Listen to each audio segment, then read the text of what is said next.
مایک پمپیو قطر ته له رسیدو سره سم له ملابرادر اخند سره کتلی.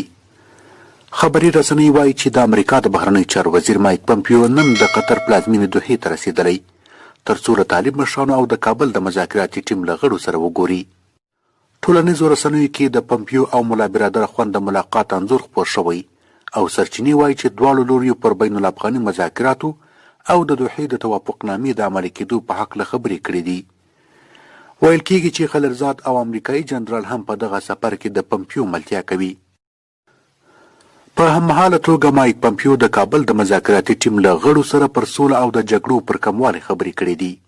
پمپیو داسې مهال دوحې ته ځي چې په دې وروستیو کې امریکایي ولسمشر پریکړه کړې چې د جنوري میاشتې تر نیمایي پورې به 2500 نور عسکر هم له افغانستانه وباسي. بلخوا سرچینې وایي چې د کابل مذاکراتي ټیم د مذاکراتو لپاره د طرزالعمل په توګه د طالبانو او امریکا ترمنځ په دوحه کې شوی تړون د اصل په توګه منلی او تر دې وروسته به دواړه لوري پر اجنډا کار پیلوي. له دې سره هممهاله اشرف غني د مذاکراتي ټیم مشر معصوم ستانکزی او څو نور غړي کابل ته د مشورو لپاره وربللي دي.